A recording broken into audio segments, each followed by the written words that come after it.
Hello friends, welcome back to the discussion of Engineering Mechanics Practical Series. Today we are going to discuss about the practical of determination of coefficient of friction for flat belt and V-belt. This practical is into the curriculum of first year engineering. Engineering Mechanics is the subject, comes under Savitribai Phule Pune University. My name is Gayatri Madan and I will be discussing this topic further. So let us start with what is friction. It is basically a force between two surfaces that are sliding or trying to slide across each other. A best example for that is when you are trying to push a book along the floor, friction makes it difficult. In the adjacent figure you can see that this is the ground surface. There is some body or some block you can see which is in the blue color. The weight of this block is acting in the downward direction, that is the normal force. We are applying a force in the right side direction trying to move the block in the right side, but there is some force which is acting in the opposite direction to the applied force, and that is called the frictional force. Friction always works in direction opposite to the direction in which the object is moving or trying to move.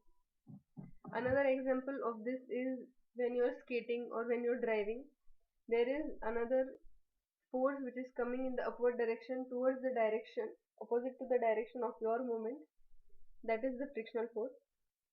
Let us move ahead to the further topic or depth of this topic, that is what is belt friction. Now this earlier part of the video what I had explained was the generalized definition for friction. We are going to focus on belt friction since our practical today is associated with belt friction. So what is belt friction? It is a term describing the frictional forces between a belt and a surface such as a belt wrapped around a bollard. You can see here this whole region you can call as bollard, or you can call this small bollard is basically a hook kind of arrangement around which the belt is revolved or wrapped. When one end of the belt is being pulled, only part of this force is transmitted to the other end wrapped about a surface. The frictional force increases with amount of wrap about a surface and makes it to the tension in the belt can be different at both the ends of the belt. In simple words, I would like to explain. This is a pulley arrangement which you can see here, and the belt keeps rotating around. So the friction between this surface and the belt will be the belt friction. Now there will be tension in these two limbs of the belts. You can see here.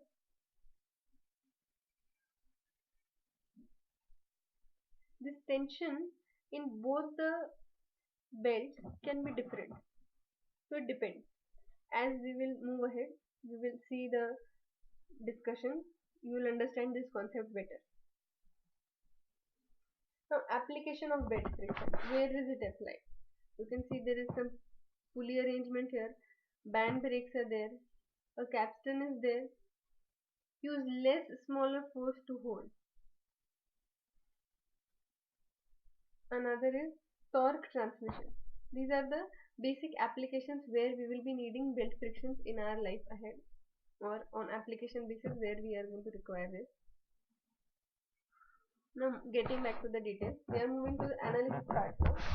So we will start a flat massless belt passing over a cylindrical surface. So this is a cylindrical surface. To understand the concept, I am giving this example. This is a cylindrical surface and there is a belt which is kept over it. If we have an equal tension in each belt, the belt will experience a non-uniform normal force from the cylinder, that is the support. So here T1 is equal to T2, and hence we can see that there is a non-uniform force which can be seen all over. With equal tensions on each side of the belt, only a non-uniform normal force exists between the belt and the surface. So if both the tensions are same, non-uniform normal force exists. What is the other case? If either of them is greater and smaller. So in a frictionless scenario. Now we are assuming that there is no friction. If we were to increase the tension on one side of the rope, it would begin to slide across the cylinder. If I am going to increase this side, then obviously the belt will be moving in the right side direction, it will fall here. So in that case, the friction should act here, but we are considering that it is a frictionless scenario. If friction exists between the rope and the surface too, see, when there was no friction between the belt and the cylindrical body, the belt would just slide over with the weight. But if friction exists between the belt and the cylindrical body, then there will be some frictional force resisting in the opposite direction to that of the movement of the belt. With unequal tensions, a friction force will also be present opposing the relative sliding of the belt to the surface. This is what I explained in the previous statement. Now today's practical, what we are going to observe is going to be about the flat belt and the V-belt. So what are these two belts? A flat belt is a system where the pulley or the surface only interacts with the bottom surface of the belt cable. There is some flat kind of belt which is kept on flat surface of the cylinder, so that is flat belt pulley. So in that case, the belt which will be used will be the flat belt. If the belt or cable instead fits into the groove will be something like this shown in the figure. We are seeing the side view so that we can see the groove properly. Then it is considered as a V-belt. So it is along the depth. This is the first surface, it is along the depth, and then there is another surface of the cylinder. For a flat belt or cable will interact with the bottom surface. This is to be noted. In case of flat belt, the bottom surface is one which will be reacting. In case of the V belt, the belt or the cable will interact with the sides of the groove. So the friction here will be between the surface of the cylinder and the belt. In this case, it will be on the side surfaces of this groove and the belt. Now, what is the scenario in friction for flat belt? So somewhat this is an arrangement. This is a cylinder and there is a rope. It is the same arrangement, just for explanation or for understanding the concept I have turned the figure aside or rotated it with 90 degrees so that you can understand it better. So T1 and T2 are different tension forces acting here, and the formula for it is given by T2 maximum, that is maximum force at T2 will be equivalent to T1 e raised to mu s into beta. Now what is this mu s? It is the coefficient of friction between the surface and the belt. This is what we have to determine in this practical. The E part stands here for the Euler's constant, and beta is the angle of contact in radians. This is the angle of contact. Angle of contact of what? The belt and the cylinder. The maximum value of T2 before the belt starts slipping can be determined with the above equation. So we can determine the maximum value of T2 based on this equation. Now some theory about the same figure. When analyzing systems with belt, we are usually interested in the range of values for tension forces where the belt will not slip relative to the surface. Starting with a smaller tension force on one side, that is T1 on one of the side of the cylinder, we can increase the second tension force to some amount before slipping.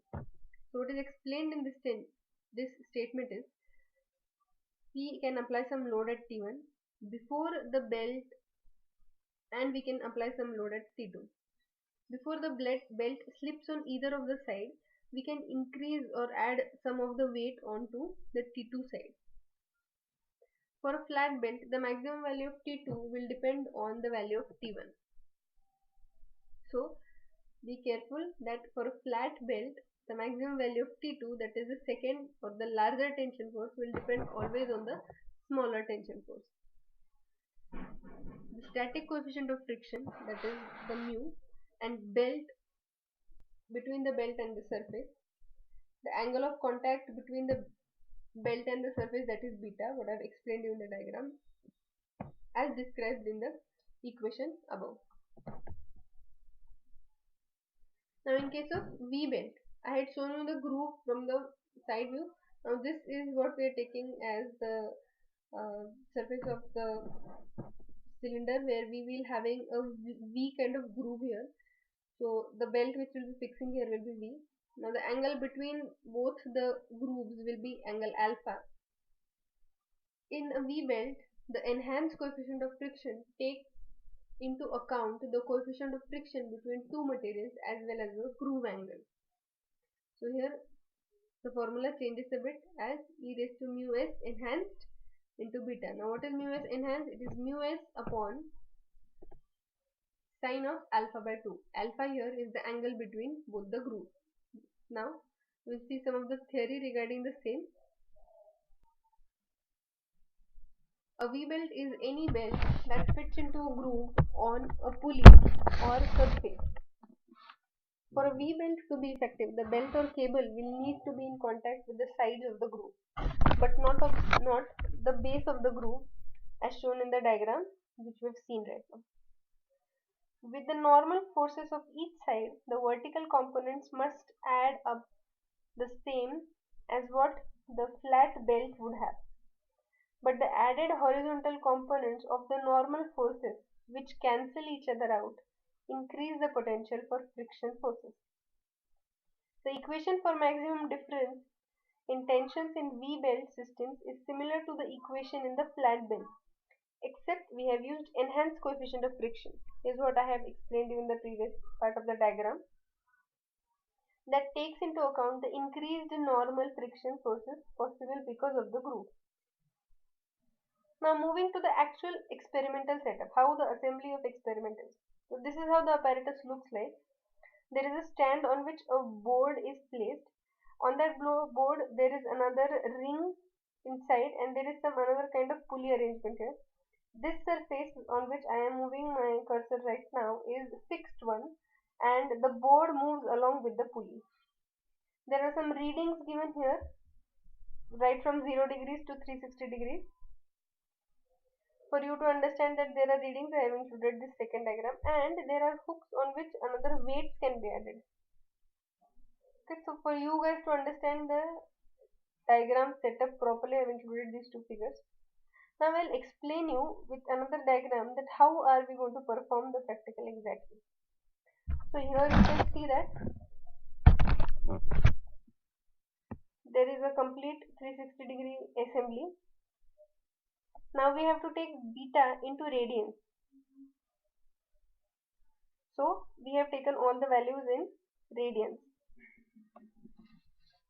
Now what is this beta? The lap angle, that is the angle of contact between the belt and the pulley. This is the guide pulley which moves with the board. This is graduated disc. Then there is a clamping wheel which holds the inner part of the wheel, and here is the belt. Now the assembly actually includes both flat and V groove together. So it looks like this. Both the parts are closed enough, and the flat surface is just adjacent to that of the V groove. And where is this assembly arrangement? It is here on the edge of this clamping wheel. So on the clamping wheel we will put the belt. Now there are two cases for both the belts. For flat belt as well as V belt, we are going to solve by two cases. The first case will be where we will be keeping the beta constant, that we will make sure that there is some angle beta which is fixed. For example, it is 60 degrees, and we will vary the value of T2. Okay, this will be our first part, both for flat belt as well as V belt. In the second case, we will keep this angle T2, this weight T2 constant, and we will keep varying the angle beta. Okay, so this is how we are going to get certain four tables. So the first table is the case 1 where we are keeping beta constant. For example, we are taking some value for beta, and that we multiply by pi by 180 and we get the value into radians. This is for flat belt, we are calculating beta. We will take some random value of T1. For example, we are taking the value of T1 as 0.5 kgs. So converting that into Newton in the second part, and we are also assuming the value of T2 something. So let it be 0.75 equating. Now what is the exact value of T2? How will we decide that? We have to decide it accordingly, where the value of T2 should be exactly when the belt starts sliding over the other side. For example, in this figure you can see that T1 is here and T2 is here. We have fixed some angle beta, let it be 60 degrees. Let T1 be 0.5 degrees as I have taken into reading this example. And then we will put on adding weights on T2, and we will keep adding the weights until unless this belt slides over and starts moving to the right side. Okay. Now